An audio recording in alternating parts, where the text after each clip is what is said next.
വയോജനങ്ങളുടെ ക്ഷേമം ലക്ഷ്യമിട്ട് ശ്രവണസഹായി നൽകുന്ന ശ്രുതിമധുരം പദ്ധതിക്ക് കൊല്ലം കോർപ്പറേഷനിൽ തുടക്കം. കൊല്ലം മേയർ പ്രസന്ന ഏണസ്റ്റ് ഉദ്ഘാടനം ചെയ്തു. എനിക്ക് 3 മക്കളുണ്ട്. അവരിൽ ഒരാണും 2 പെണ്ണും. അവർക്കാർക്കും എന്നെ വേണ്ട. പിന്നെ എനിക്ക് പറയാൻ പ്രത്യേകിച്ചൊന്നുമില്ല. ഇത് കിട്ടിയത് വലിയ കാര്യം. ഭഗവാനെ, എൻ്റെ മഹാദേവൻ എനിക്കിത് വാങ്ങിച്ചു തന്നല്ലോ. ഇത് കടവൂർ സ്വദേശിനി തുളസിബായി.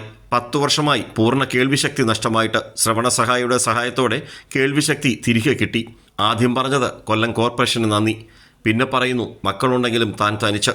ഇങ്ങനെ ചുറ്റുപാടും മുഴങ്ങുന്നത് കേൾക്കാനാകാതെ നിരാശയിലും കടുത്ത മാനസിക സമ്മർദ്ദത്തിലും കഴിയുന്ന വയോജനങ്ങൾക്ക് കൊല്ലം കോർപ്പറേഷന്റെ ശ്രുതിമധുരം ശ്രവണസഹായ പദ്ധതി കരുതലേകി.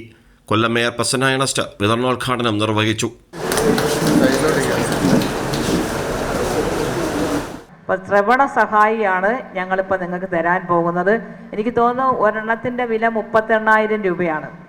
ഇപ്പം 2 എണ്ണം അപ്പുറം ഇപ്പുറം 2 ചെവിനും വയ്ക്കും. 38,000 രൂപയാണ്. ഇപ്പം നമ്മളിപ്പോൾ വീട്ടിൽ ചോറൊക്കെ തരുന്ന മക്കളടുത്ത് തന്നെ പറയാൻ പറ്റുന്നത് എനിക്ക് ചെവി കേൾക്കാൻ വയ്യ, എനിക്ക് 39,000 രൂപ തരുമോ?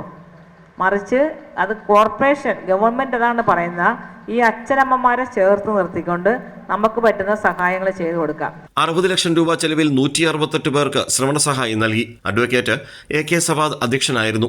ഗീതാകുമാരി, ജയൻ, സുജാകൃഷ്ണൻ, ആശാ ബിജു, ആൽബി, നിസാമുദ്ദീൻ തുടങ്ങിയവർ പങ്കെടുത്തു. കൈരളി ന്യൂസ്, കൊല്ലം.